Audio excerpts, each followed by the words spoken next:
So much for joining today's webinar, CAP Fiscal Update, with Neil Kelly with the State CAP Office, as well as myself, Veronica Parker, with CAP Technical Assistance Project.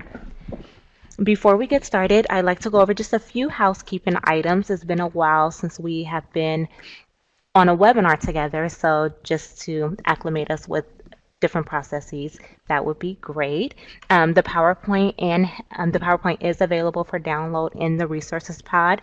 The PowerPoint was sent out to everyone who was registered yesterday as of 3:30 p.m. However, if you did not receive the PowerPoint presentation or you would like to download it again, it is available to you. So please just select the file titled CAEP Fiscal Update with today's date and final, and that will provide you with the same PowerPoint that everyone else received yesterday afternoon. You can use it to follow along, to jot down notes, to write down any questions you may have that you would like to ask, or however you would like to use it. You can also send it to other participants who were unable to make it to today's webinar.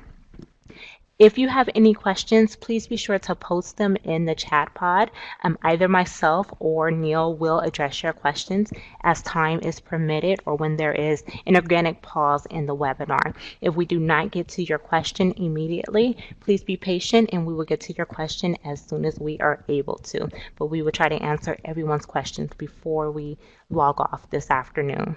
The webinar is being recorded and will be available on the California Adult Education website later on this afternoon. So I'll be sure to post the URL of exactly where the PowerPoint presentation as well as the recording for today's webinar will be located on the website. Again, if you need to reference any information that was presented this afternoon, or if you would like to send the recording or the PowerPoint presentation to a colleague who was unable to make it, you are able to do so later on this afternoon. Now, if you are having any sound difficulties, please be sure to let us know via the chat pod. We are a little short-staffed when it comes to technical assistance this afternoon. However, we will get to you as soon as we are able to via a private chat. And how that would work is at the bottom of the chat pod, there will be a yellow highlighted tab, and it will either be myself who is trying to connect with you and potentially Holly Clark who is trying to connect with you. So please be sure to check the bottom of the chat pod if you are experiencing any technical difficulties throughout today's webinar. If you, we will be doing some live demonstration in Nova. So if you would like to increase the size of your screen to full screen, you are able to do so by selecting the 4 outward facing arrows at the top right hand corner of the screen. However, when you do so, you will not be able to see or contribute to the chat pod, so please be mindful of that. And if you would like to return into the room, you are able to do so, but the arrows will now be facing inward, so 4 inward facing arrows, and that's how you get back to a normal screen. So please be sure to use that as you see fit so that you can have the best experience this afternoon.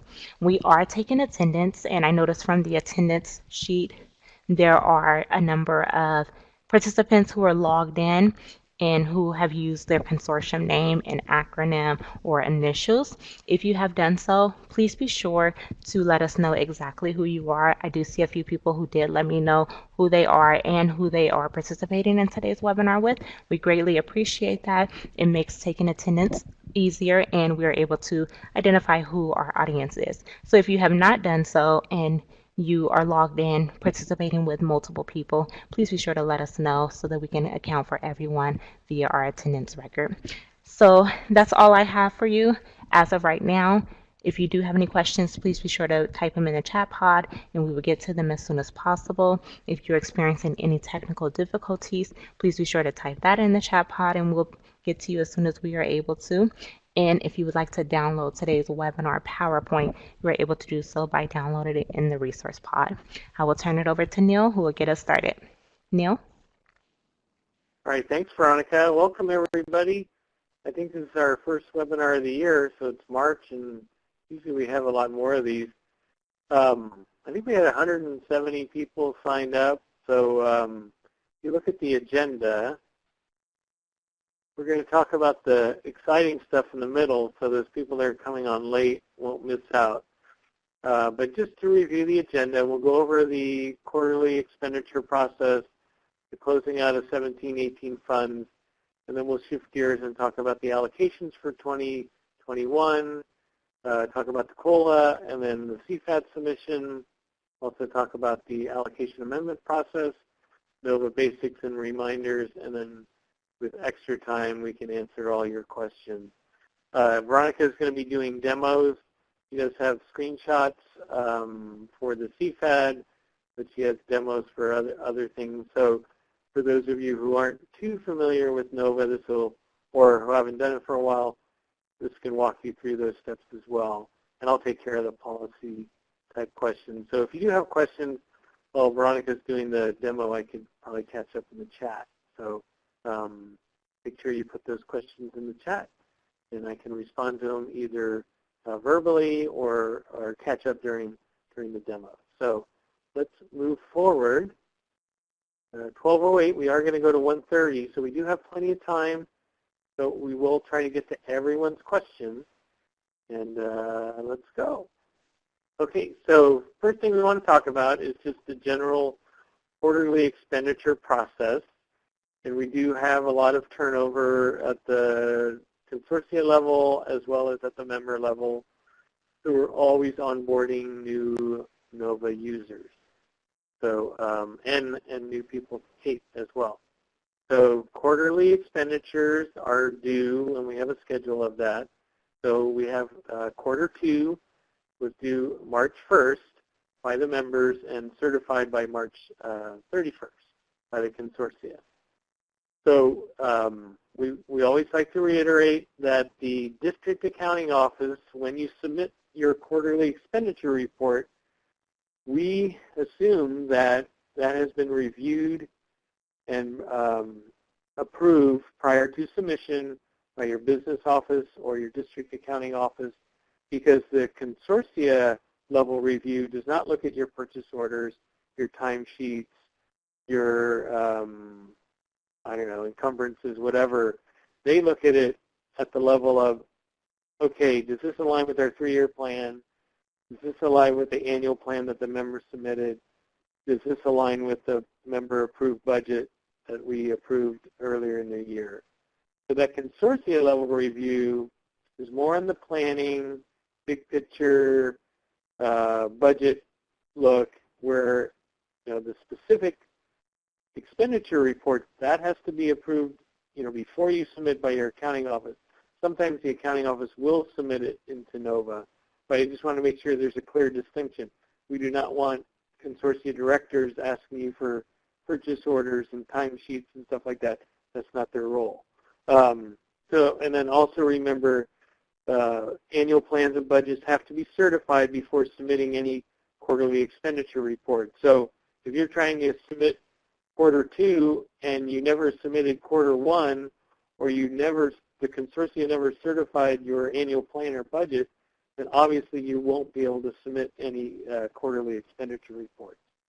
So the way the process works is, you have that annual plan, you submit it in August, then you develop your budget, then that's certified by the consortia, and then once your plan and budget is certified by your consortia and its membership, then you can start doing your quarterly reporting. So that's something to remember. A lot of people forget about that, and they call us and they say, why can't I submit my report? Well, because some of your members haven't submitted their report from Q1. So just keep that in mind. So let's see if I have any questions about quarterly expenditure reporting. I think I have a frequently asked question here. So let's go through this one. We get a question that says, I have input my member expenses into NOVA, but it won't let me submit. So we would caution you to check to see if all members have submitted their expense reports in the prior quarter and if the consortia has certified these reports. Remember, you can't move into the next quarter unless the prior quarter is certified. So that's always something good to note. And then another question we get is, NOVA won't let me submit because my expenditure fell below target. How do I fix that? So the member, because NOVA has a forecasting tool and a target expenditure tool, the member can submit a corrective action plan in NOVA stating how they will meet expenditure targets. If that's what you want to do. If you do have targets in there, then you'd have to explain why you're not meeting them. So it's all about how you set that up and how you set up your targets and stuff like that. That's another tool you can use, but some people get caught up in that and not realizing that they put their targets in and now they're being held to them. So, but those are self-imposed targets. You know, the state doesn't go in and mandate what your target should be. So it's really upon you when you're in NOVA to put those targets in. I mean, we have some guidance and guidelines on target spending to get you to spend this money down, but really you have to put those numbers into NOVA. Okay, slide. Okay, so I'm going to turn it over to Veronica. She's going to walk you through this, and I'll look at the chat to see if there's any questions. Go ahead, Veronica. Thank you, Neil. So I will stop sharing this screen and will begin sharing my screen in NOVA. Again, if you would like to access the full view, you are able to do so by pressing the forward outward facing arrows. 1 second.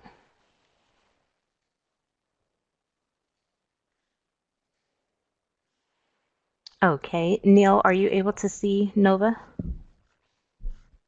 Yes. Okay, great. So I am in NOVA and we are getting ready to submit our Q2 expenditure reports. So here, for example, today we're using the Allen Hancock College Consortium, and I'm going to be looking at Lompoc Unified. They have not submitted their Q2 expenditures as of yet, so I will use them as an example since their information is currently open. Before I submit the Q2 expenditure reports, I always want to make sure that I check Q1 for 2 reasons. A, to see if there are any revisions that need to be made. We understand that sometimes there are reconciliations that take place in between quarters, but the reconciliation may take place after Q1 has been submitted, so that we don't get into any trouble at the end of the quarter. If there are any revisions that need to be made, we would advise that you make them in the quarter that they need to be made before we close out the end of the year, because once we close out the end of the year, we can't go back and access previous expenditure reports. The second reason I would look at Q1 is because NOVA operates on a year-to-date system, and so your year-to-date expenditures will they will be cumulative in Q2. So you want to make sure that you add your Q2 expenditures to Q1, and NOVA does not do that for you, so that's a manual add. So now we'll go to Q2 to begin entering my expenditures. Again, this is phony data. This isn't real. I'm in a window where I'm not changing any of their information. I'm just playing with it. And also, I would like to note that the information that you are seeing presented now is different from what's in the PowerPoint. So if you're following along via the PowerPoint and it's looking different, it's because the numbers are different. However, the process is the same. So for Q2, I'm just going to add arbitrary numbers. So you would click into your cell for the object codes for instructional salaries. Q1 was $224,000, $287,000, and this quarter, the instructional salaries will increase by $50,000. So all I would do is select the 224 and I'll add 50,000 to this. So that will end up being 274. So 274, 287,000. For non-instructional salaries, I didn't have any changes this quarter, so I'm going to leave that number the way it is. Employee benefits, this number has increased to 30,000, so I will change the $87,059, and that will now be $107,059. And then supplies and materials, we only purchased $2,000 worth of supplies and materials, so this number will now be $77,000. And then other operating expenses and services, we had $10,000 for this object code, so I'm going to add that. And then we didn't have any capital outlay, any other outgoing expenditures. However, our indirect costs rose to $30,999. So I'll change this number here. So all of my numbers have changed. The total amounts Now Nova has calculated my year-to-date expenditures and is giving me the total. And it's also changing my year-to-date forecast of the project budget and the amount that I am now at for, excuse me, the forecast. Underneath here, because I have met all of my forecasted expenditures for quarter two, I do not have to complete a corrective action plan. However, if I didn't meet my target for quarter two, underneath the table for your expenditures, you would now see a corrective action plan. NOVA does not allow you to move forward until something is in the corrective action plan. As Neil stated before, the state does not review the corrective action plan at this time. It's for you and your consortium so that you all are aware that the expenditure targets are not being met. And so it is going to ask you for an explanation as to why the expenditures are not met at that time. So you would briefly describe what happened and what you plan to do moving forward so that you are able to meet your expenditure targets. The summary of activities, this table should be used to describe what activities took place during that quarter, and then if there are any changes that had to be made, any revisions that had to be completed, or if there were any unique situations that took place and you would like to capture this information for future reference, you would put that into the summary of activities. Once you have completed all of this information, you would scroll down and you would select Submit. And then once you select Submit, then another screen will appear. And I will turn it back over to Neil, who will continue on with the presentation, and then I'll go over closing out 17-18 in the next segment. So I'm going to go back to the PowerPoint.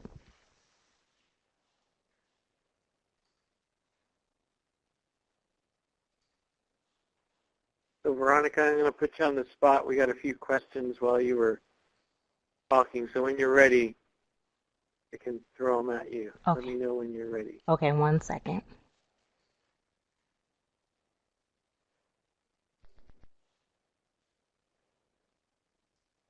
All right. I'm ready. Okay. All right. There we go. All right. So the first question was from Kristen in Salinas Valley. She was talking about a NOVA fix related to, let me just find her. Because Veronica was working on the issue with Q1 numbers changing. Do you remember that issue that Kristen brought to your attention? Yes, I do. And Kristen, we can talk offline. It was a unique situation for her consortium. Okay. So then Shannon from Siskiyous, Adult Ed Pathways, says, can the programmers change Q2, Q3, Q4 to not auto-populate to the next quarter? I know it's a process, but it seems like it may be easier for inputting correct year-to-date numbers. I don't know the answer to that. That's a developmental question, and that's something that we would have to talk to the programmers about to see if that's possible. Okay, so we could put that on our list. Mm-hmm. And then Jody asks, when submitting quarterly expenditures, is it required for members to complete the summary of activities section when Consortium has a local process for reporting activities? So in order to submit the quarterly report, that section does have to be completed.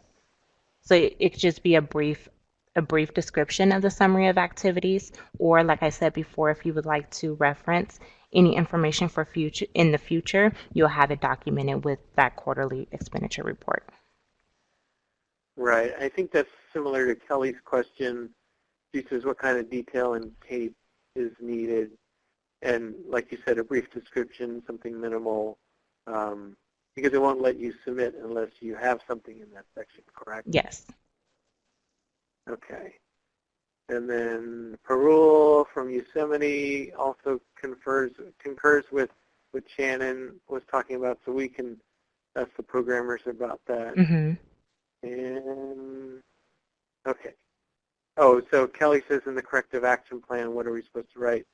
And I would say, Kelly, it's just enough to say how you're, going forward. It doesn't have to be a long litany of things you're doing, but just enough to let your members know, and for historical purposes, how you're working with that. So not up for state review, but it does create, a little historical record. So you can use that as a something to remind you down the road, or remind your members what you guys are working through, but it doesn't have to be expensive.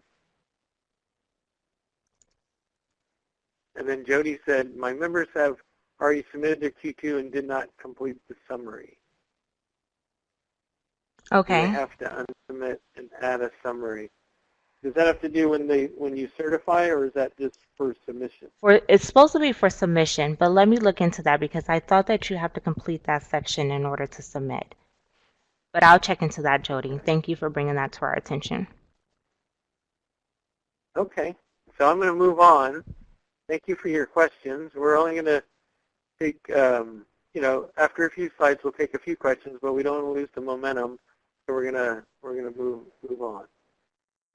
Okay, so let's see. This slide is the quarterly expenditure process.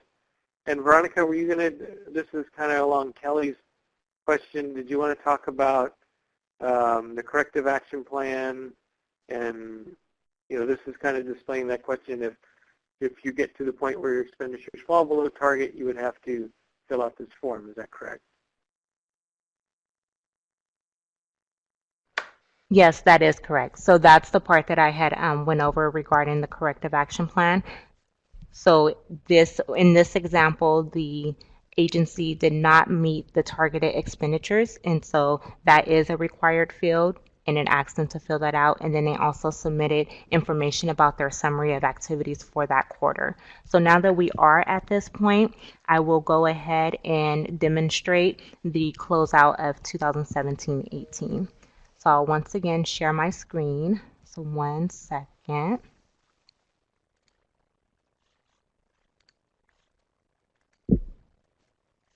Okay, now I am back in Nova, and as we mentioned before, we're showing the corrective action plan as well as a summary of activities. Now that we have entered in this information and we have also entered in our quarterly expenditures, we've reviewed it, it is correct to the best of our knowledge, so now we are able to submit so that the consortium can eventually certify. You would do so by submitting the Submit Quarter 2 button, and underneath there is a note to let you know that in this process you will also be closing out your 2017-18 monies. So I'm going to hit Submit here, and then I will receive a message, and so it's basically saying that this is where I am certifying that my expenditure report has been prepared in accordance with the applicable state regulations. And then it has more verbiage. If you agree, then you will agree and submit. If not, and you do need to make some changes, then you're able to cancel the submission process and go back and make the changes that you would like to make. So I'm going to hit agree and submit. And then this is where you will close out 2017-18. We have received questions via the TAP inbox about the 2017-18 closeout. Some members thought that it's a process where you actually enter in expenditure information.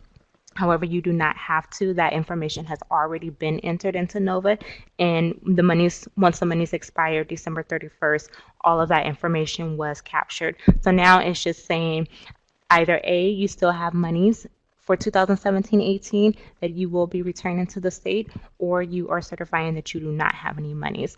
So this allocation year 2017-18 closeout box, it's basically saying, as indicated in the FIFO dashboard, your member agency expenditures reported within NOVA indicate that you have expended all funds for allocation year 2017-18. If you did have funds that needed to be returned to the state, it will show you a dollar amount. So let's say you still have, for example, $10,000 in 2017-18 monies that you will now be returning to the state. And then it's going to say, I have reviewed the fiscal reports for my agency and confirm that all funds for this allocation year have been spent. You check this box and then you press submit. And that is the process for closing out 2017-18 monies. Once you have closed this out, your certifying authority, so your primary contact or whomever is the certifying authority for your consortium, will be alerted that you have submitted your Q2 expenditure report, and you have certified that all of your monies have been spent, or if you have a dollar amount, that NOVA will then generate an invoice for you to return monies back to the state general fund.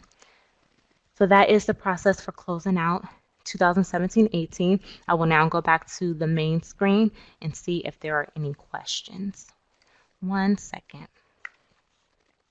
Okay. So while you're doing that, Dana has a question. Our members are getting a red exclamation mark if the amount spent is less than projected. Is this just for informational, where we are still able to submit? A red exclamation point, typically you only receive that if you have gone over your budgeted line item. So for example, if your object code 1000, you budgeted, let's say 50,000 for the entire year, but at quarter 2 you have reported 75,000 for object code to 1000, then you should have a negative number and an exclamation point. Is that what you're seeing, Dana?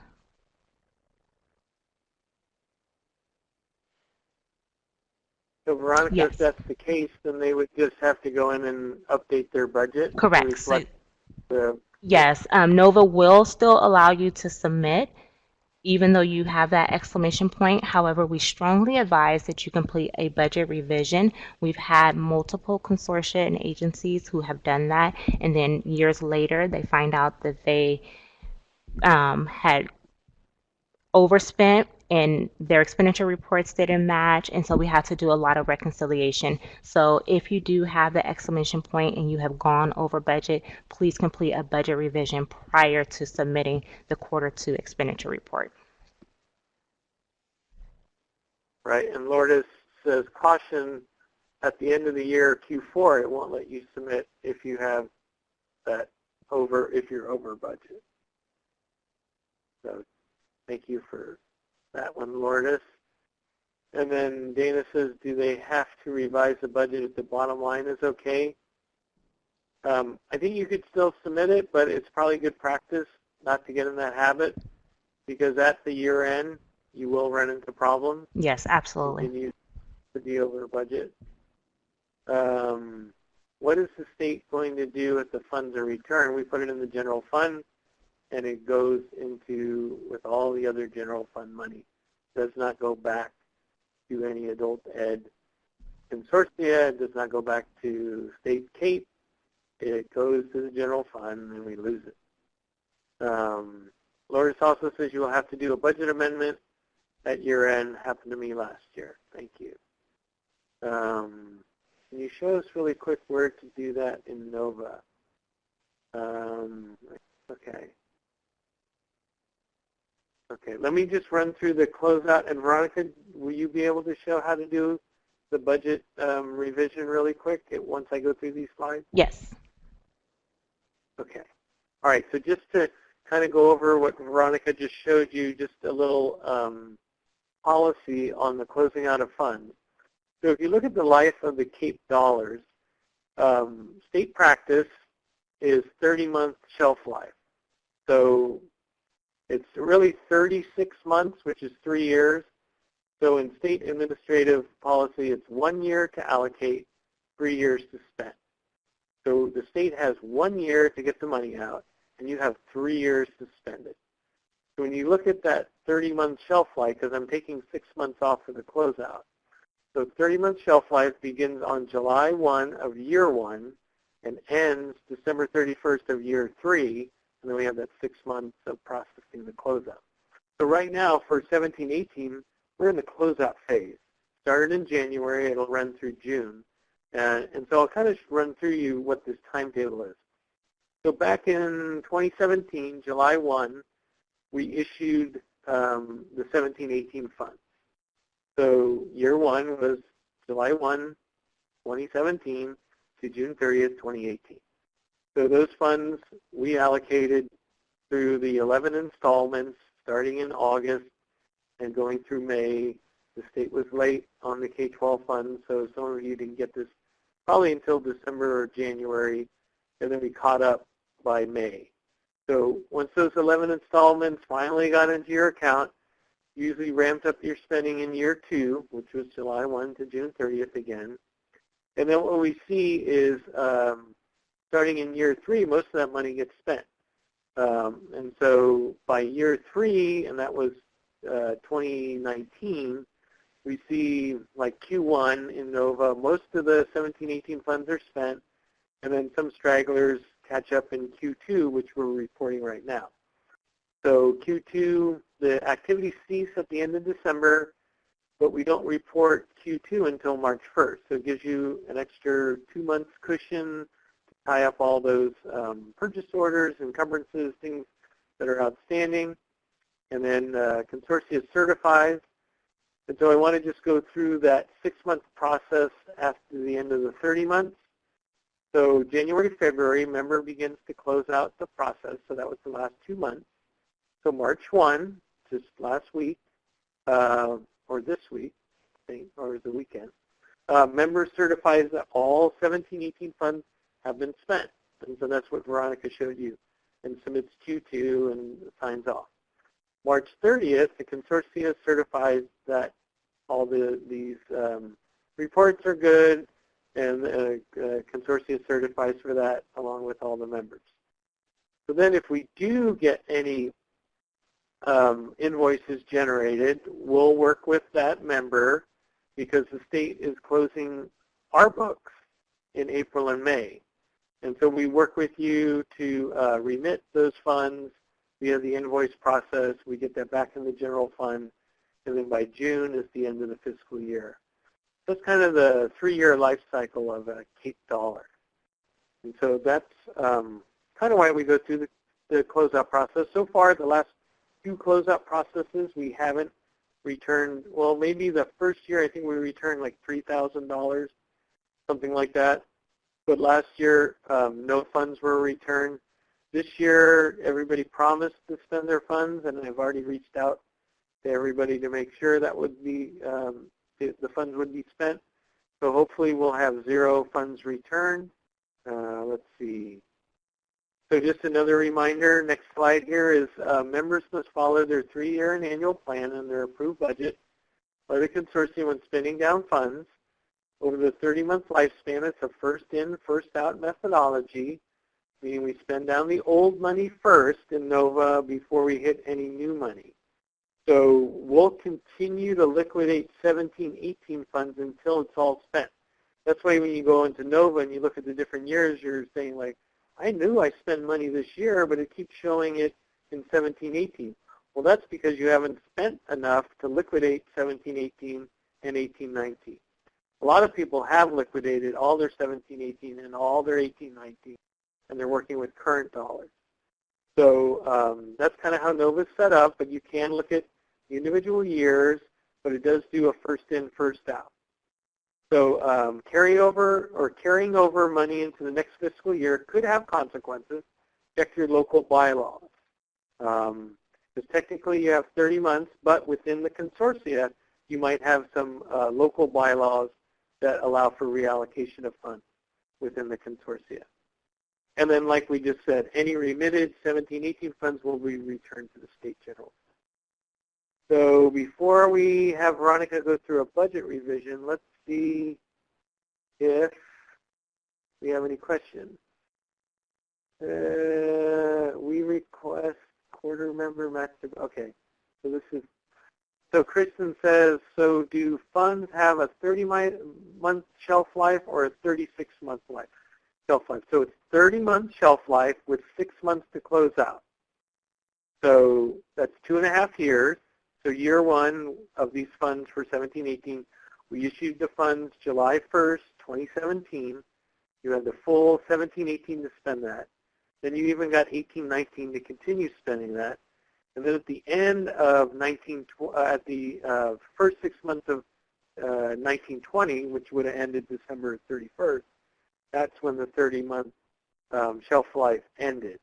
So December 31st, 2019 would have been the end of 17-18 funds. So then, like I said, those next 6 months are spent closing out. We give you a couple of months to make sure you have liquidated all those 17-18 funds, and then this month you report that into NOVA, like Veronica just showed you. You certify it, then the consortia certifies it, and then hopefully you're not remitting any funds. So hopefully that makes sense. And Marianne says, typically, how much money is returned to the state is then spent in a given year? So Marianne, usually none. Last year was none. 2 years ago was less than $5,000. So we're hoping it's none. And I did contact all the members that had remaining balances, and their consortia leads and directors assured us that this money would be spent. So we don't like to see it go to the general fund, because that doesn't help anybody in the consortia. That's why your consortia should have bylaws to reallocate those funds so they do get spent down before this kind of recapture phase or putting it back in the general fund. So usually no money's returned, but we always got to stay on top of that. So with that, let's, Veronica, let's see, what's the next slide? So the next slide, oh, here's a question on closeout before we turn it over to Veronica. Question is, my member needs more time to finalize their closeout report in NOVA. What do I do? So our response is the consortia has until March 31st to certify Q2 and closeout. Work with your members to provide them additional time and allow for consortia review and certification within the March 31st deadline. So you really have this whole month to work through this process. It depends on the consortia, how much time you need, how much time are you willing to give your member if they need extra time. But if you are going to be returning funds to the state, or there isn't, you think there might be a chance, let us know, contact TAP. Let us know as soon as you can, and then we'll work with you on that process. And if there's a timing process, like the member just needs another week to finalize some invoice or something, we'll work with you on that as well. So, but the best thing to do is contact TAP immediately, let us know, and then we can set up some dialogue to see what the issue is and work through it with you. Okay, with that, let's turn it over to Veronica to, oh wait, there's another question. Darn it. Okay, another frequently asked question. My member's accounting office asked if expenditure closeout include encumbrances rather than expenditures. And then our response is all CAEP activities related to 17-18 ended on December 31st, 2019. The closeout reports must include all confirmed expenditures. We cannot allow for open purchase orders or encumbrances for closeout certification. Please have them contact TAP if they have any questions. So that's how we're closing out funds. So Gloria says, Edgar regulations allow for encumbrances to be included in expenditure amounts. Why is CAEP different CAEP state funds? So I would check with your community college accounting office and look at their budget and accounting manual to see how they're reporting those funds. But when we close them out, they have to be spent. So if you do have an outstanding encumbrances, I would work back through your accounting office at the college. And if they have questions, they can contact us in the chancellor's office. Okay, with that, I think we're ready to have Veronica show us a budget revision. Take it away, Veronica.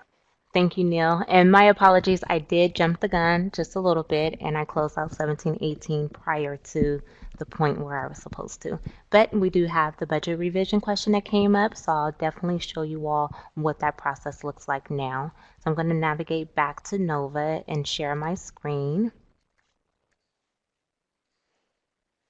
So I am back in NOVA, and I have opened up the budget and work plan for Allen Hancock College Consortium for the Allen Hancock Joint Community College District. What I would do first, once I get to the budget and work plan, I would, as the primary contact would first uncertify the budget, and then the member representative will be able to go in to make the budget revisions. So I'm going to select uncertify. and a message is going to come up that says, by unsubmitting your budget work plan, you are sending it back to draft status.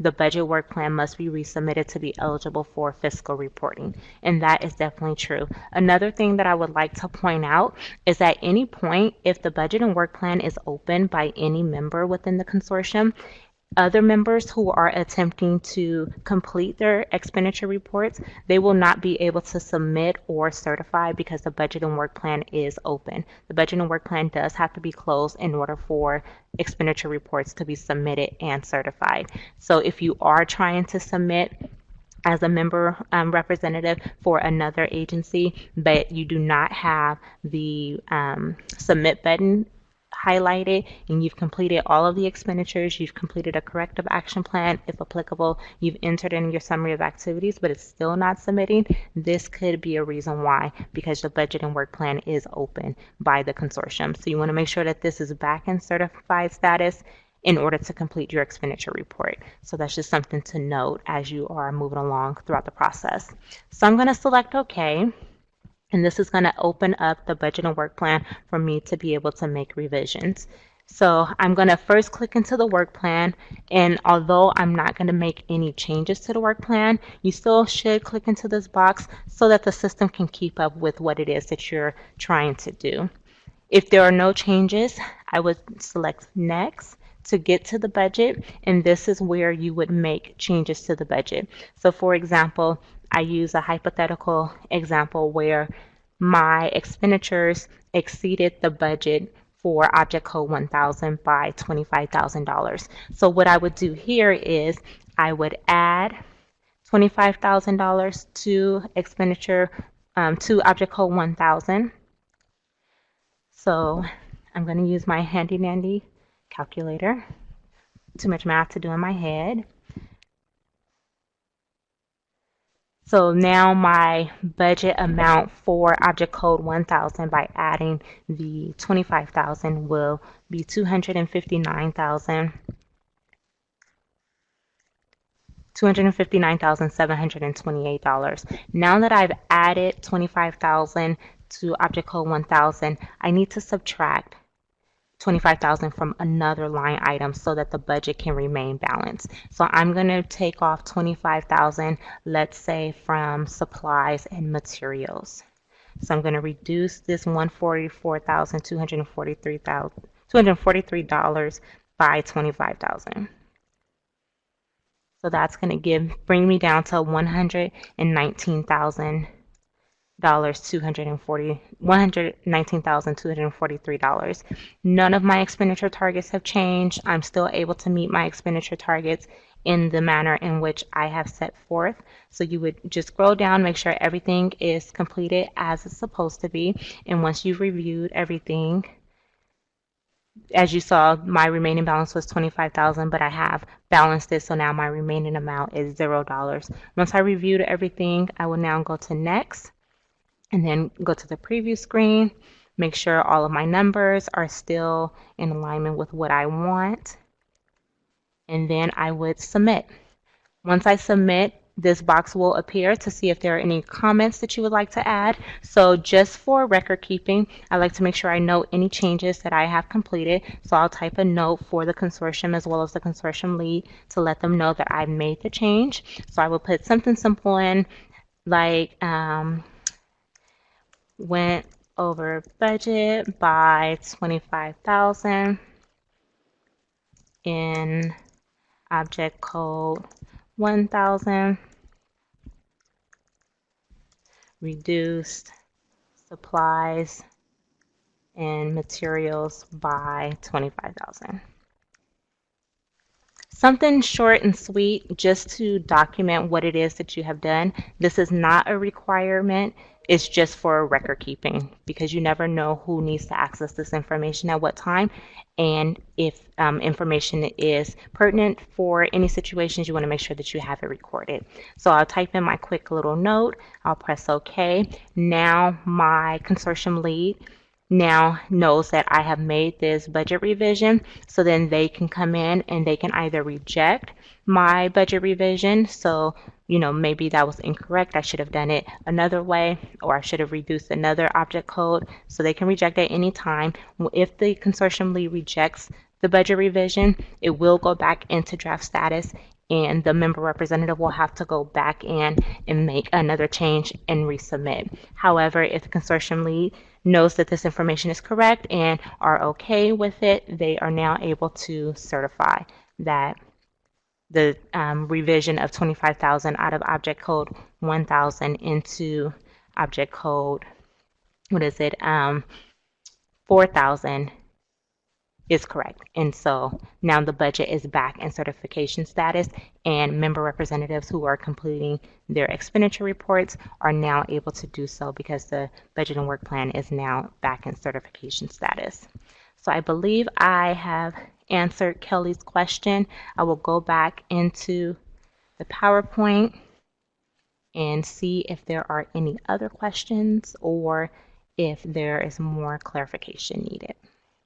1 second while I do this. Veronica, you did answer Kelly's question about having to resubmit once you uncertify. That's what you just went through, right? Yes. Okay. So then, no other questions I don't see, but people are typing. And just to clarify for Gloria at Compton College, when you submit your closeout of expenditures, you're following your accounting policies and procedures. So, every accounting office follows their generally accepted accounting principles, whatever that is. And when they submit that, they're following that. They're subject to audit. So I would follow along with what they're allowing you to submit. That's why it's always good to run it by your accounting office prior to submitting. Okay, so it is a question from Stephanie and Sean. Let's take Sean first. What is the CAEP policy for switching? Oh, they're kind of similar. Switching funds between categories from 1,000 to 5,000. I don't think we have a policy on that. I mean, in the old days and in other programs like We Owe It Too, I think there was like a 10% rule or something like that. But Veronica, is there any like prohibition in NOVA for switching money between object codes? Is there some kind of threshold or anything like that? I don't know of any, but I was just checking with you.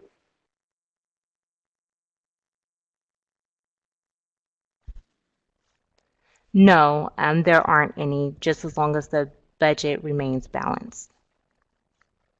Right, and then the members have to approve it in order to get it certified, so there is some kind of oversight from the membership and the consortia when you're doing these switching of funds. So Sean, what might happen is your membership might say, hey, I don't like you changing over these hundreds of thousands of dollars in a budget change. We're not going to approve that. That could happen, but that's within your consortia. The state doesn't have any kind of policy on that, nor does NOVA restrict you from doing that, but your membership and your consortia could restrict you from doing that. So I would check with them before you go in making wholesale changes. So I think Stephanie had a similar question. Can you walk through how, can you walk through how to update a past quarter that has already been submitted and certified? I think that's what you showed them, right, Veronica, that you uncertify? Or maybe if you just talk Stephanie through that.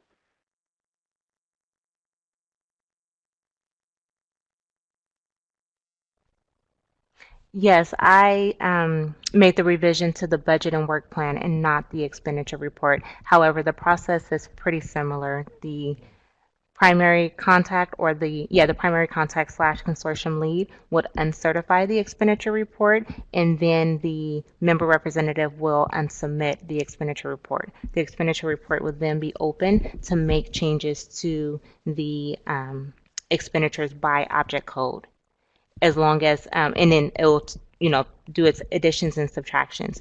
But that's how that works. And in order to move forward with the next quarter, you would want to submit that quarter expenditure report and then move on to the next quarter. And I also made a note because I know everyone's asking about accounting principles and how I just arbitrarily reduced by 25,000 from one object code to the next. I'm not personally following any accounting principles. I'm just demonstrating how the system works. But like Neil said, definitely use your local accounting principles from your district office. My examples are just to demonstrate how the system works. Right.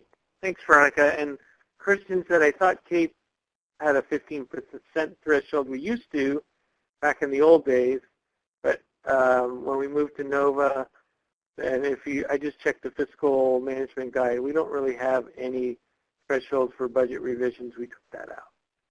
So it's really up to the consortia and the membership to decide whether they want to go ahead and certify that budget revision if they're comfortable with it. Okay, so I think we covered, now we're into the juicy stuff. We're almost halfway through, and now we're into the juicy stuff.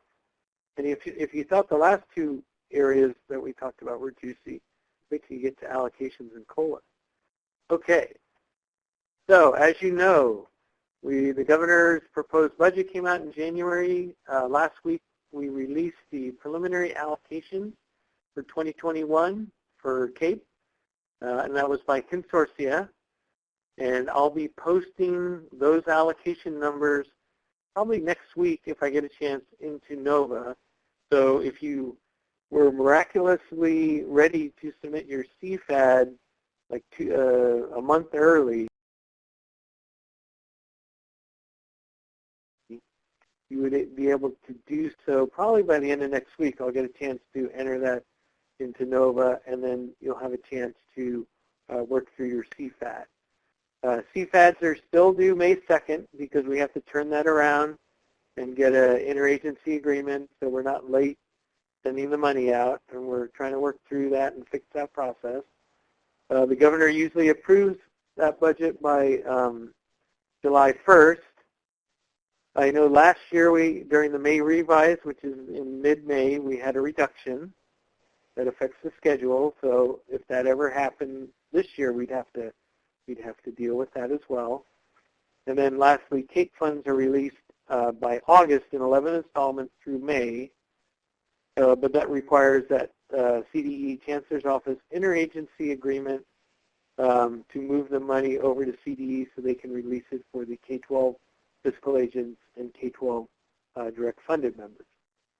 So we're trying to speed up that process, so getting approval of this funds this month, and then starting that interagency agreement in April so we can have it all wrapped up so when the governor signs the budget that we can be ready to move those funds over to CDE, and then by August they will be able to send the schedule to controllers so you get that money maybe late August or September, hopefully, and not December, January like happened last year. Okay, so let's talk about COLA. And so with the proposed governor's budget, there was a $2.29 or $12.3 million COLA as proposed that rebenches the CAEP base from $538 million last year to $550,897,000 or 100,000 for next year. So all members are eligible for a COLA. The COLA is based on the members' allocation percentage from the prior year's CFAD. So those CFADs are critical of posting that member's accurate prior year amount. And the state made the decision the consortia cannot vote to exclude or prevent a member from receiving COLA, provided that that member received funding in a prior year. So they'd have to go back to that prior year. So if that member wasn't around last year or didn't receive funding, then they don't really have the opportunity to get that COLA because there's nothing to base it on. So there is one way to increase and decrease allocations during the CFAD process. And so Education Code 84914 allows you 3 circumstances of how you can decrease allocations in this case. So first off, it would be the member no longer wishes to provide services consistent with plan. The second one would be the member cannot provide services that address the needs identified in the plan. And the last one, the member has been consistently ineffective in providing services that address the needs identified in the adult ed plan, and reasonable interventions have not resulted in improvements.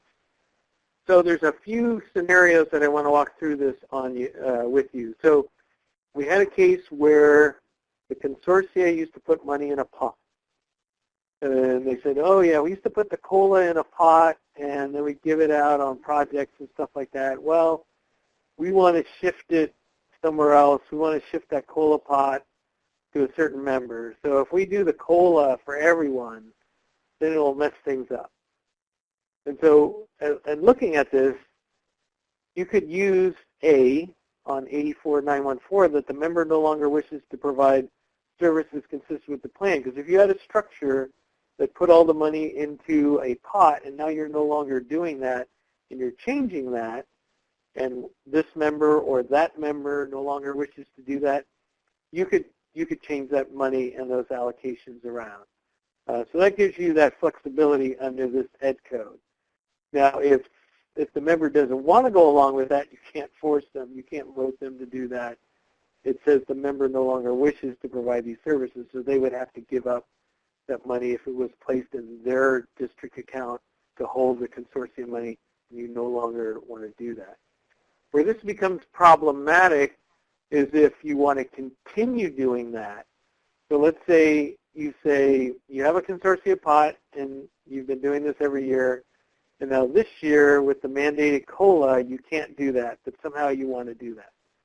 So you would have to make sure that everyone in the consortium didn't want to get their COLA and that you put it into the pot, but if one member wants that COLA, you can't force them not to accept their COLA. So this gets a little tricky and a little risky.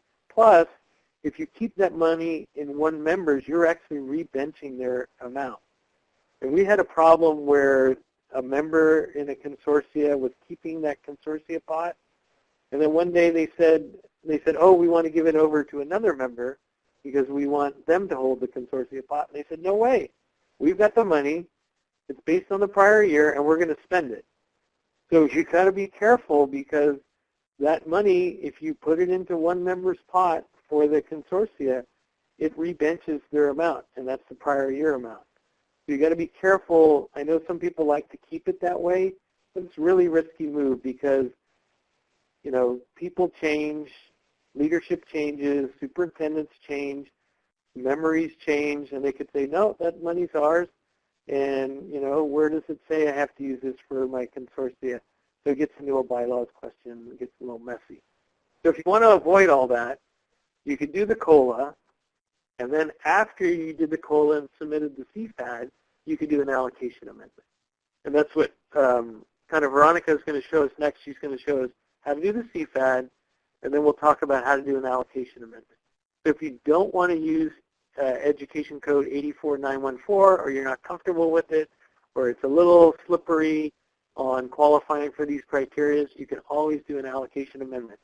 And we'll talk about that a little bit later. But let me pause there before I turn it over to Veronica and see if we have any questions. Crystal says, or if the member doesn't want the COLA. So yeah, so the member no longer wishes to provide services or cannot provide services, Crystal, that would be under Education Code 84914. So it doesn't want it or no longer wishes. So the COLA is tied to services. So if they say, you know, I don't want this COLA because I don't want to do these services, then that kind of fits under the Ed Code. So it's kind of how you want to work it. But the Ed Code is there for you to use. It is kind of flexible. And so, but it would be up to the member's consent there in Crystal's case. But if the member wants their Ed Code, wants their COLA, they get their COLA. Kelly says the allocation with the COLA was also for 21-22. Do you anticipate that allocation So Kelly, under state law, we're required to provide a 2-year preliminary allocation. What we do is we provide the 2021 allocation, and then we just copy and paste the 21-22. That's to satisfy the requirement. But it seems the last few years the governor has given us a COLA on top of that, so that always changes that amount. So, but that's the current rebenched amount is the 550. So we get 550 in 2021, and if the governor doesn't give us a COLA or additional funds, we get 550 in 21-22. So John says, what if our plan that all members have agreed upon is allocate our COLA based on 2021 allocations rather than 1920? Our funds have shifted a bit due to Consortium moving towards direct funding and realignment of transition services to members rather than COE. So John, you would have to use this ed code and, the flexibility. So if you said if all members have agreed upon, you'll have to figure out a way that members no longer wish or cannot provide services, those kind of things, to shift that money around. And so you guys would have to work that out to see how this would fall under ed code and how you could stay in compliance. Because the COLA goes out to everyone, but you could reduce their amounts based on this ed code. So, John, I would take a look at this, have a discussion with your members, see how you can work through it, see how this can meet your needs. But I'm not going to say you can base it on, the 2021 or the allocation. You'd have to work within the ed code.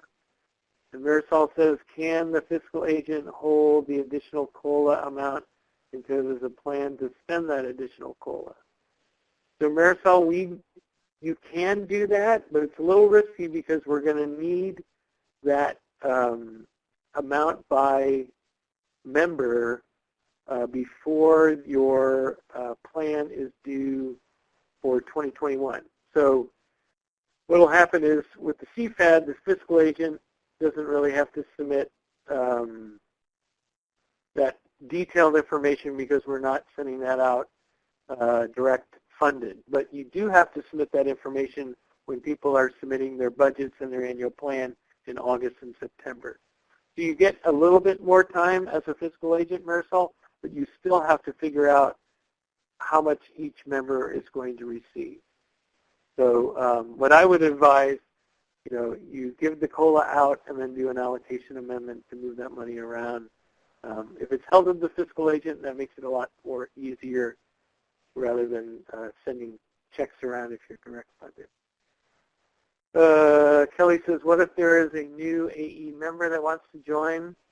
So that's what I would do an allocation amendment for, Kelly. So after people get their COLA, then you can do an allocation amendment to fund that member, but they are not guaranteed to get funding year in and year out because they're not from the prior year. So that's a problem we're looking at the state level because we don't get any new funding for new members. That's something we'll have to think about. But for now, if they weren't in the prior year, they don't get the COLA, but you could still do an allocation amendment to give that money to that member, but you would have to do that each year until we figure out the process for new membership outside of the COLA process. So Marianne says, with CFADs due May 2nd, we need to have CFADs completed and presented and approved in board hearing meeting in April. I prefer to take it to the board in March. So if we can get the info in next week, as mentioned, we'd greatly appreciate it. So I'll do that, Marianne. I'll make sure I get that information into NOVA by the next week. So Kristen says our consortium has changed in which member was the administrative unit to handle shared costs. Does this mean that the member who formerly was the administrative unit has to receive the same level of funding as was previously benchmarked when they were the AU, and each year it needs to be invoiced by the new AU? So unfortunately, because Ed Code says you get the same amount in the prior year, you're stuck in that situation. That's why I cautioned everyone against having one member hold that fund, because that rebenches that member's amount. So what you're going to have to do, Kristen, that one member that was the administrative unit is going to get a little extra because they were holding that for everyone. So now you're going to have to do an allocation amendment to move that money around, and everyone would have to approve that. So rather than invoice, I don't know if you trying to remember if you have a fiscal agent or direct funded, but you'd have to go through that process using the allocation amendment process. So Shannon says we got a schedule a few months back with disbursements between July and December, and then monthly from then on. We haven't received February. This is what's happening to everyone. So Shannon, I'm assuming you're talking about K-12, and CDE is looking into that. I know a member just contacted them yesterday because they didn't get their January payment, so they're following up on it. What I would do is contact TAP, and TAP can communicate through to CDE. Carolyn Zachary is aware of this, and they're following up on that. So I believe that is an issue, but I haven't heard back on what they found out. So Shannon, continue if that is an issue. Work back through TAP. Okay, so let's have Veronica, and I'll type in the chat, but I want to turn to Veronica to start her showing you how to do the CFAD. And Veronica, if you want to take over, I'm going to start responding to these other questions Yes. in the interest of time. Is that okay? So for the CFAD process, it isn't open yet in NOVA, so I was unable to access this year's section of the CFAD. Therefore, I have screenshots for this segment of the webinar. And also, please note that these screenshots are from last year. So if you see 2019-20 appear everywhere, just know that that's the reason why, because 2020 to 21 is not quite yet open. So this is the first screen. Once you click on the CFAD link on the consortium detail page, this is the first area that you will come in contact with. And the first step is to identify your fiscal declaration. And so this is where you identify what your disbursement method will be for this upcoming year. So it will tell you what your current disbursement method is. So for this consortium, their disbursement method is fiscal agent, and then I'll ask you if you plan to continue with this selection for 2019-20. This is the one opportunity you have throughout the program year to change your disbursement method. If you choose to change it, if the consortium as a whole chooses to change it mid-year, you will have to wait until the following year in order to change the disbursement method. So this is the one opportunity. So please be sure that you know what you want to do for the upcoming program year prior to completing this process. And once you have identified what your disbursement method will be, the second screen that will appear will be information about the upcoming program year. So it will ask you to identify who your fiscal agent will be, to select your fiscal agent, and then you will provide a narrative, and the narrative will justify how the plan allocations are consistent with your annual adult education plan based on your 3-year plan. So you're going to provide us with a narrative of how you're going to be using the monies for the 2020 to 21 program year. And then you will check if there are any changes. And then the following box, you will provide a description if you did make changes. So for example, you changed from a direct funded consortium to a fiscal agent, you will describe why those changes were made because you changed disbursement methods. So please be sure to provide that information to us, and all of these fields are required. So you want to make sure that you have inputted something so that you can continue on with the process. The next part of the CFAB process, this is about if you change, but the next section will take you to your agencies and your certifiers. So for those consortia who have new members who are coming on board, you want to make sure that at this point you add them as a new member agency or new certifier, because you want to make sure that you complete this prior to the upcoming program year. I believe you're able to do it if you complete an allocation amendment, but if you do not complete an allocation amendment, there is not another opportunity to add additional agencies or certifiers.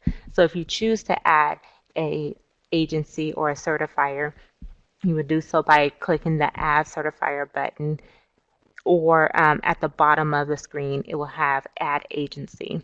This is also an opportunity to clean up your member representative list. So if you have any member representatives who are currently listed, but they are no longer with the agency, or they are no longer a member of the consortium, you're able to update this information as well by either deleting them. And if you select the trash can button here, if you delete them, I'm going to use the arrow so that you can follow along with what I'm talking about. If you choose to click on the trash can button and you decide to delete them, you will delete them as a member representative for this particular agency. However, they are not deleted from the NOVA system. They're just not assigned to an agency at this time. So if they have other programs that use NOVA, they'll still keep their credentials. They would just not be a member representative for this particular agency. And so here, this is just another window and an opportunity to select your member representatives and make any changes. There's also the non-allocated voting member only. So if you have a member who does not receive any CAEP funds, but they are still a voting member, you're able to check this box. And for example, the program area reporting that comes up in the fall, when that comes up, they will have to do that particular reporting, but they don't have to do any of the other expenditure reports. They will not have to complete a budget and work plan and things of that nature because they do not receive a CAEP allocation. Also, please note, switching from non-allocated to allocated and vice versa can only take place during the CFAT process. So let's say one of the member agencies decide that they will receive a CAEP allocation after the CFAT has been submitted. You will not be able to add them as an allocated member until the next CFAT cycle. So definitely make sure that you take care of that you make those decisions prior to submitting the CFAT. The next section, again, like I said, if you want to add a certifier for a member agency, you're able to enter their email address. If they do have an account in NOVA, their email will appear, and then you can add them as a member agency. If they do not have an account or a profile with NOVA, this area right here, invite them, you can click on this button, type in their email address as well as their name, and then the NOVA system will alert them that they are being invited to the system, and it will allow them to create their account. So there are two ways to add someone, either by selecting them from a list, or you can invite them to the system. If you're inviting them, as I mentioned before, you would just enter their first name, last name, and their work email, and again, they will receive a notification for them to create an account within NOVA. So now we have taken care of our agencies and certifiers, and we've completed this process. Now we're going to move on to the member allocations. Now this information, you're simply entering the allocations. Decisions about the amount should be made prior to get into this process and voted on prior to get into this process in NOVA. And all you're simply doing is entering in the information. So you would select on each of the individual boxes and type in whatever the allocation amount is for that particular member agency. So you would do it for all of your agencies who are receiving CAEP funds. They'll all be listed on the right-hand side here. And then once you finish, the total amount will appear. And then your total CAEP funds, this amount will already be in the system. This is the amount, once the CFAT is released, this is the amount the CAEP office will enter into the system for you. And then your total remaining. Again, your total remaining must equal 0 in order to proceed. So all of the monies must be distributed, and the total remaining will be 0 in order to complete the process. Once you've done that and you've reviewed everything and you have a 0 balance, you are now able to submit. not submit, you'll go on to the next screen, excuse me. And then the next screen, like I mentioned, you will enter in all of the allocations for your members. The total allocated to members will appear. The total CAEP funds will be here, and then your total remaining will be 0. And then the next screen is a preview screen. So again, you're just reviewing all of your information, and definitely make sure that you review everything for accuracy and completeness, because once you submit it, we are unable to open it again. The next screen is a submission screen. So up top, there will be a submission button. It will be in this area. You will select submit and you'll receive this box. Here you can type in any comments you may have to let your approvers know what has been done if you like. This box does not have to be completed if you do not wish to enter in any information. However, you will have to select OK in order to proceed. And then once you have hit submit, this will be the completed window, and you will see fiscal declaration submitted here. So this lets you know that all of your information has been inputted and you have submitted the CFAD. Now your member representatives have been alerted that you have submitted the CFAD. This is a message that your member representatives will receive once you have submitted the CFAD. It's going to let you know that the CFAD for this particular consortium has been submitted for approval, and then it's going to say, as member representative of whatever the agency you work for, it's going to appear, and then say you will need to review the CFAD and approve or reject, and click here to access the CFAD. Once they click this button, the CFAD will appear, and they will be able to see all of the information that was inputted, how much each members have received for their annual allocations. And then at that point, you can either approve or reject. So all of these other members have already approved the CFAD. This particular member did not approve yet, so they have the option to either approve or reject. Now, if a member rejects the CFAD, they can type in comments as to why they rejected the CFAD and then select OK. Comments are not required in order to submit your rejection. If a rejection is submitted, this is the window that will appear. It will let you know which member has rejected the CFAD and the date to which it was rejected. At this point in time, the consortium as a whole has to come back together and make decisions about the allocations in order to come to a consensus where everyone will approve the CFAD. Now, once that conversation has taken place, changes in the CFAD will need to happen, so at least $1 amount will need to be changed, and that's based on the consensus from the consortium and the vote from the consortium, and now approval process will happen again, and then all members will have to reapprove the CFAD. So again, just showing all members have approved the CFAD, and then this one is still waiting for approval. And then once that member approves the CFAD, then the CFAD will be processed and completed. Any questions I should be aware of, Neil?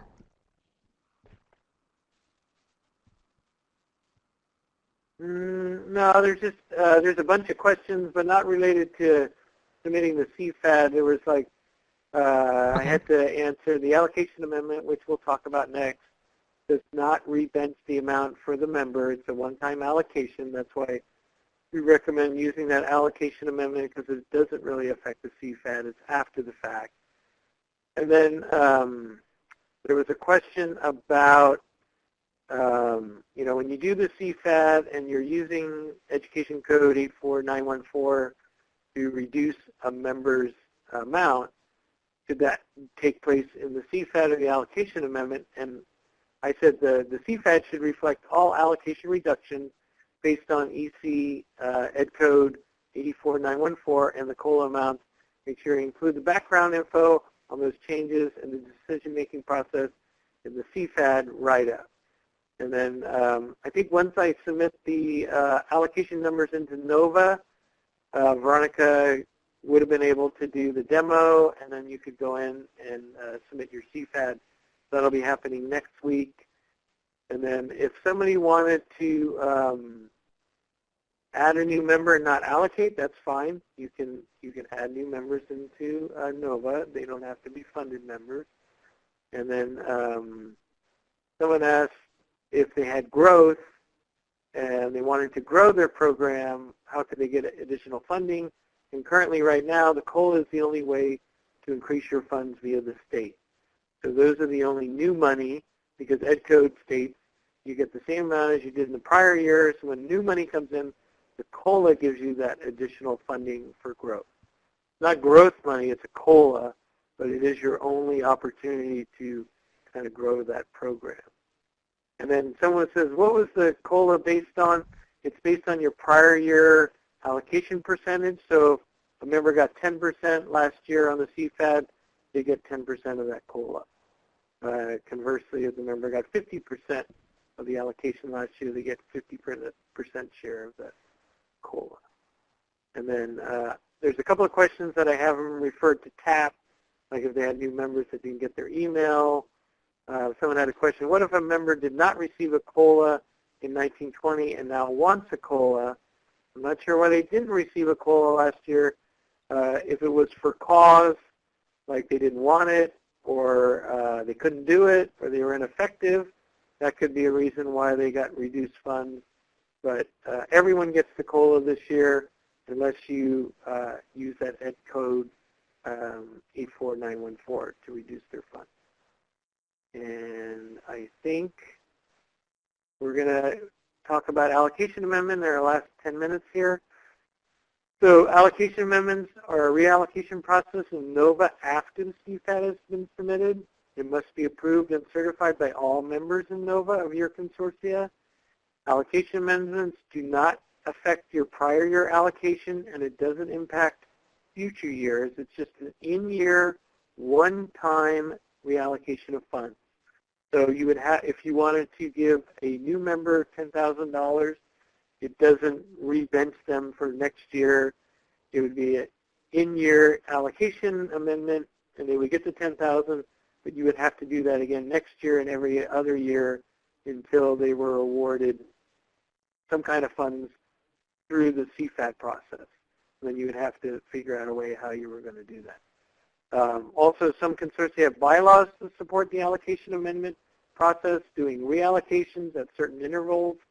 But if you want to impact future allocations that come up in the CFAD process that Veronica just went over, it must fall under that 3 criteria under Ed Code 84914. That's the only recourse we have for reducing somebody's base funding. So I think, and I'm going to turn it over to Veronica to go through how that process works, and I'll answer any other questions in the chat.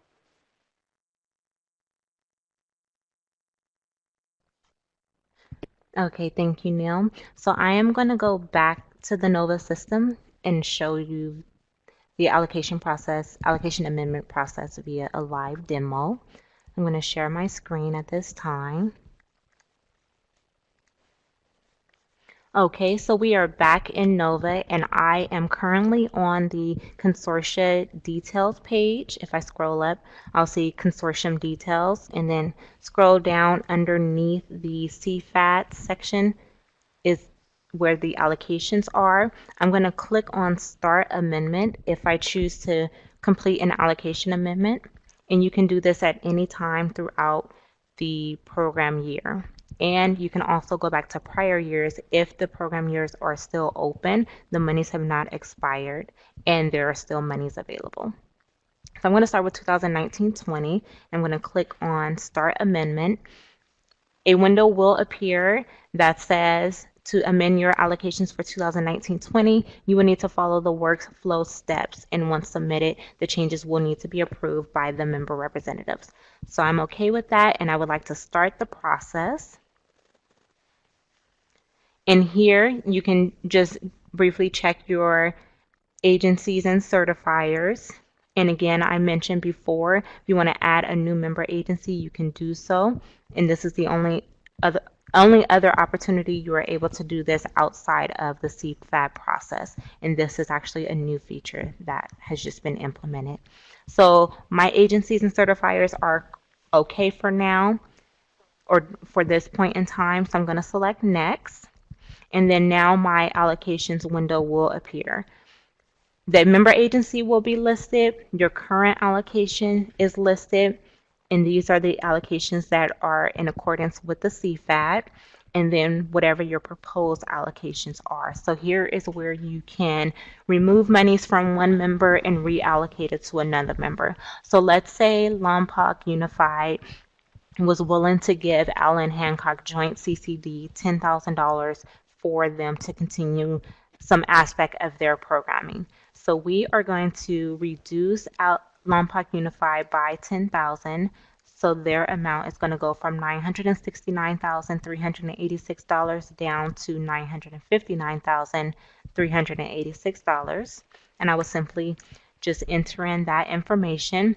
Once I select enter, now I see, of course, the total allocated to members and the total CAEP funds will remain, but now I have $10,000 that is still remaining. And as you can see here, the total remaining must be 0 in order to complete this process. Up top, the adjustment. So you can see I have reduced Lompoc Unified by $10,000. So now in order to balance the total remaining, I'm going to add the $10,000 to Allen Hancock Joint CCD.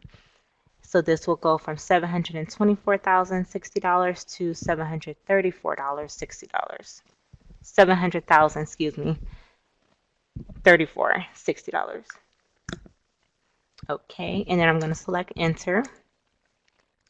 And once I do that, the adjustment, I'm increasing their allocation amount by $10,000, reducing Lompoc Unified by $10,000. Again, my total allocated to members and available CAEP funds are the same, and my total remaining is 0. So once I verify all of this information is correct, I'm able to go on to the next screen by selecting next here. And then here you will see the changes that you have made. The first section talks about the fiscal declaration. So this is everything that was in the CFAD, the consortium name, their funding channel, a narrative, and in 2019-20 they did not have any changes. Underneath here are their member allocations and then the adjustments that we just made. And then underneath there are the certification section. So this lists all of the member representatives who are able to certify and approve. So I'm going to scroll up top and I'm going to submit this allocation amendment by pressing the submit button. Once I do that, the submission window will appear. There is a comment section available if any comments if you want to put any comments in here to let the member representatives know what took place. And then I'm going to select OK because that box is not required. And once I select OK, the members will be notified that the allocation amendment has taken place. And then they will go in using that box that I showed you all before and either approve or reject the allocation amendment. If any one member rejects the allocation amendment, then the process has to either start over again once the consortium has come to a consensus and have voted on it, and then the second instance is the consortium decides that we do not want to carry on with the allocation amendment, and if that is decided, you were able to cancel the allocation amendment and all of the previous allocations will revert back, and it will be as if you did not even start the process because NOVA does not capture that information. So that's all I have in terms of the allocation amendment. I will go back into the main Adobe Connect room and see if there are any questions for me to address.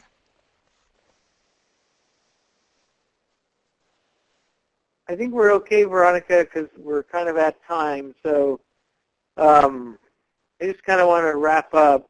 We had a lot of questions. We know this process is tricky. Money is always a contentious issue. So we thank you for spending an hour and a half with us, packed full of information, demos, and questions. And for follow-up questions, you can always contact TAP, and we can walk through this process. I'll be posting those NOVA allocations next week. And let's see if there's I think there's a couple more slides on here.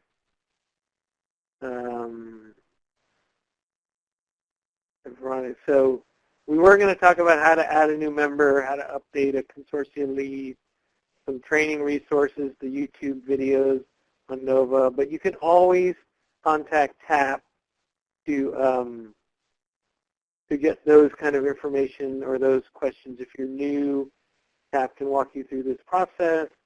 We will follow up on some of the questions. I know CDE is following up on that January, February disbursement of funds.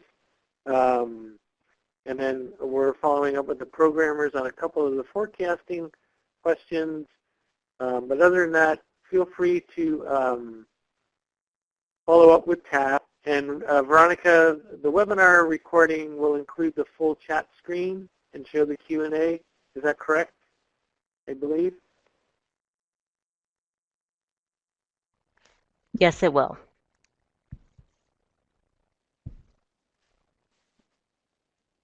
Okay, great. So Kristen, when the archive version becomes available, the recording will show all the kind of live chat that was going on and the responses and things like that.